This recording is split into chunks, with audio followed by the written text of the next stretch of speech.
Yannick Reimer, vous êtes aujourd'hui à la tête de 97 salons dans le monde, dont 60 en France. Je le disais, plus de 30 ans maintenant de parcours professionnel.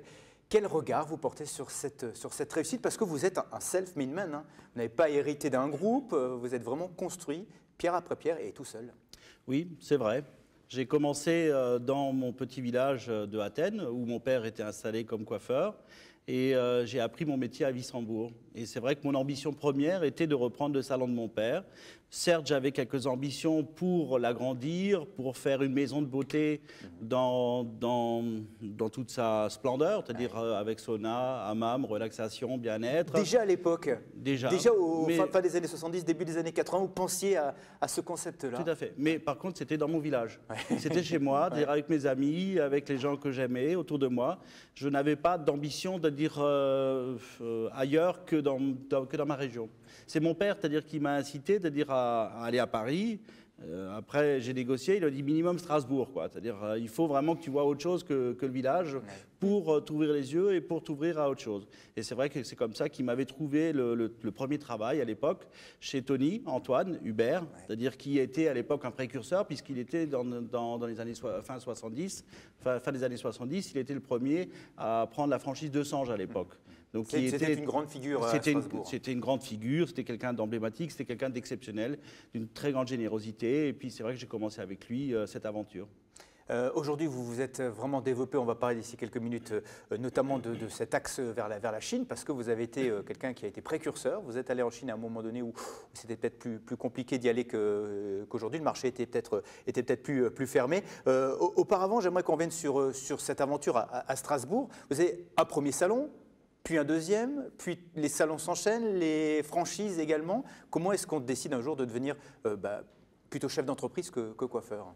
Quand je suis arrivé à Strasbourg au début des années 80, en 81 plus précisément, j'étais coiffeur. Mon seule ambition, c'était de fidéliser ma clientèle. Et on est dans ce salon, hein. C'est rue des Serruriers, à Strasbourg, c'est ce salon-là. Hein. Je crois que ça doit être ça. Ouais. Je ne connais pas les images, mais je pense que c'est ça, effectivement. Donc, au début des années 80, ma première ambition, ce que je recommande encore aujourd'hui à tous les coiffeurs, c'est de fidéliser leur clientèle. C'est la base. La base de notre métier, c'est d'arriver à fidéliser la clientèle pour après aborder un autre cap qui est effectivement ouvrir un salon ou plusieurs salons. Et c'est comme ça qu'en 87, j'ai ouvert mon premier salon d'association avec Tony. Et très rapidement, c'est-à-dire j'ai oublié un petit peu où j'avais plus envie de retourner dans mon village, que le week-end bien sûr, mais j'avais plus envie d'entreprendre. J'ai repris le salon de mon père bien sûr, mais qui faisait partie après d'une démarche de développement.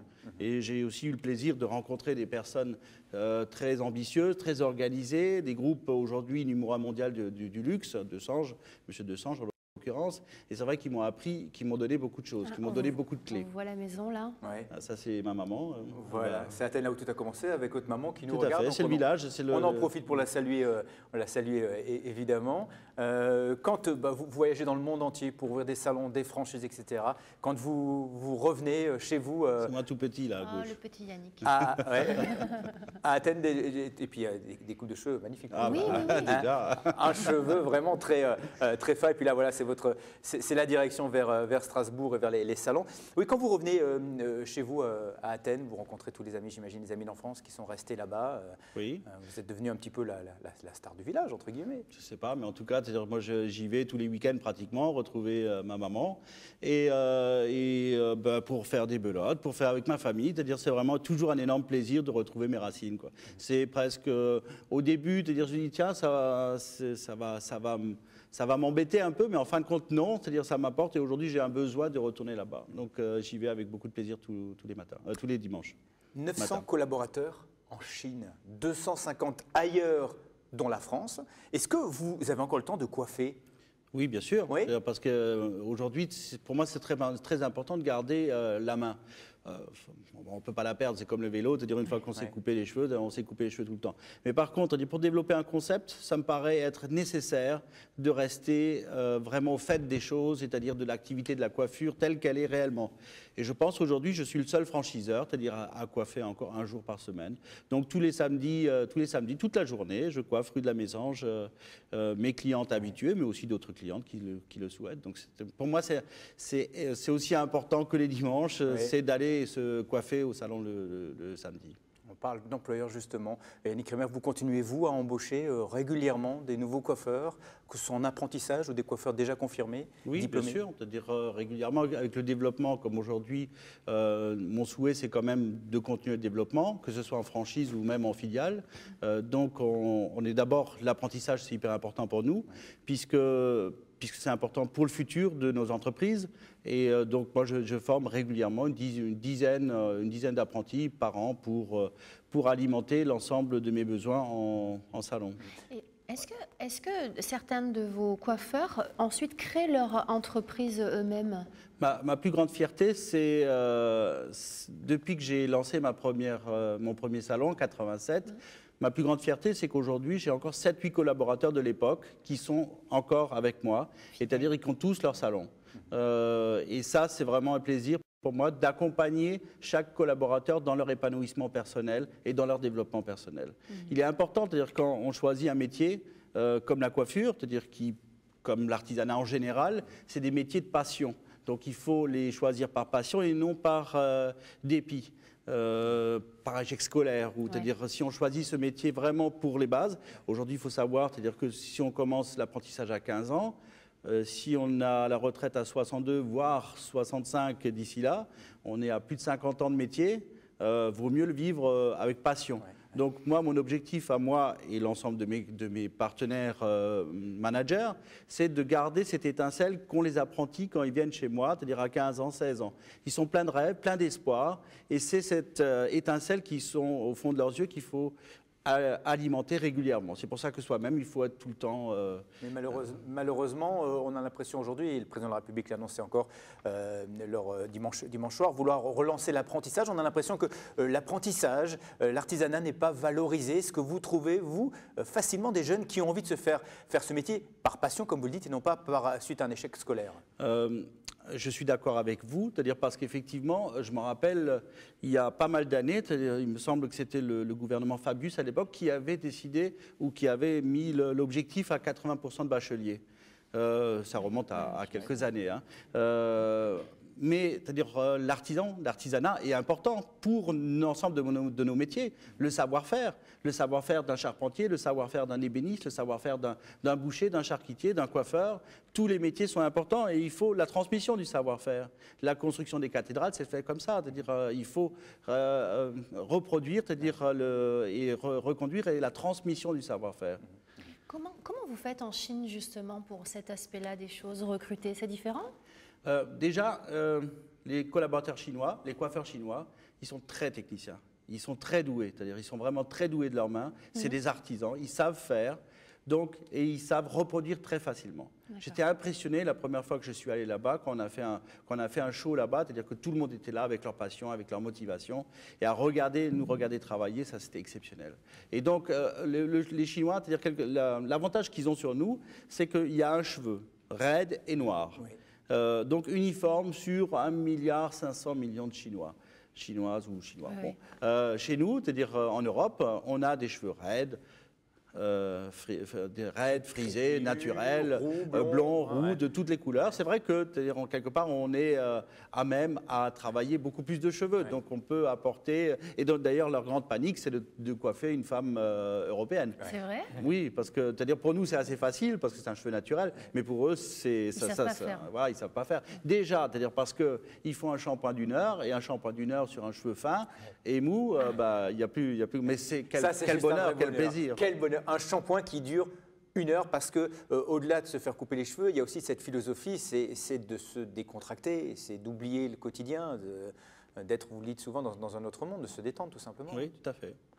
Comment vous est venue l'idée d'aller en Chine? Je le disais tout à l'heure, vous êtes allé à un moment donné où c'était très compliqué. Il y avait les Jeux Olympiques de Pékin qui étaient en ligne de mire, il y a eu beaucoup de contestations. Vous y êtes allé, vous, c'était en 2004, je crois. En 2003, exactement. Oui. Mais auparavant, c'est-à-dire en 2000, quand j'ai décidé de quitter l'aventure qui me liait à Desange depuis 20 ans. J'avais 40 ans et je me suis dit, qu'est-ce que je fais? À 40 ans, est-ce que je déroule? J'étais tranquille, j'avais une quinzaine de salons qui étaient rentables et j'étais tranquille financièrement, on va dire. Mais par contre, en point de vue d'épanouissement personnel, j'avais trop de frustration, trop de choses stéréotypées. Et pour moi, c'est-à-dire le stéréotype, c'est-à-dire la mondialisation, c'est-à-dire qui pour moi aurait dû apporter la diversité, a apporté de la globalisation, de l'image. Ouais. Et ce que je souhaite, moi, c'est-à-dire à un moment donné, j'ai fait le constat, je dis, est-ce que je continue dans ça? Moi, je ne me retrouvais plus, j'étais plus assez créatif, ou c'est-à-dire ma créativité que j'avais en moi ne pouvait pas s'exprimer. C'est pour ça que j'ai décidé de quitter le groupe et de lancer ma propre aventure. Quand j'ai fait le constat de ça, je regardais un peu quelle était la possibilité pour moi d'ouvrir une marque nationale. C'était très dur parce que le territoire était occupé. Oui. Et je dis paradoxalement, j'ai eu une possibilité avec une cliente qui voulait ouvrir un salon au Canada. Dans un premier temps, en 2002. J'ai dit, tiens, c'est l'idée. Je pense que c'est la solution. C'est d'abord développer une marque internationale avant de développer une marque nationale. Oui.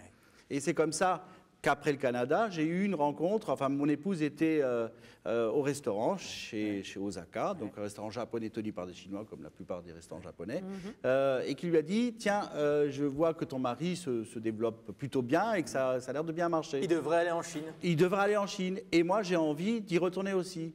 Et de la restauration, il dit, s'il y en a trop, par contre, la coiffure française, il n'y en a pas du tout. Ouais. Alors, le jour d'après, j'avais rendez-vous avec lui, et c'est comme ça qu'il me dit, enfin, on se voyait encore à l'époque, et puis après, c'est devenu un très grand ami, il me dit, moi j'ai dit de mon côté, je ne connais pas la Chine, donc il faudrait découvrir la Chine. Et il m'a dit, il faut que tu découvres. Moi, j'avais des idées toutes préconçues, je pensais qu'il y avait des vélos, qu'il y avait des chapeaux comme ça, c'est-à-dire que... Des clichés. Et voilà, des clichés tout faits. Et c'était avant, c'était donc au début des 2003, on ne parlait pas autant de Chine, c'était plutôt que des problèmes et qu'un pays du tiers-monde. Quand je suis allé, donc 2-3 semaines après, en Chine pour la première fois, mais je suis tombé à la renverse. J'ai découvert un métier, un pays fabuleux, mais c'est-à-dire en plein mouvement, c'est-à-dire un pays en marche. Et aujourd'hui, 9 ans plus tard, vous avez combien de collaborateurs, rappelez-nous le chiffre? 900. Et combien de salons? Et 30 salons. Voilà, 30 salons. Chapeau. Il est numéro 1 français en Chine. Et vous aimez l'art et la peinture? Oui, bien sûr. Juste pour revenir à la Chine, oui. C'est-à-dire pourquoi c'est réalisable, c'est d'avoir des partenaires.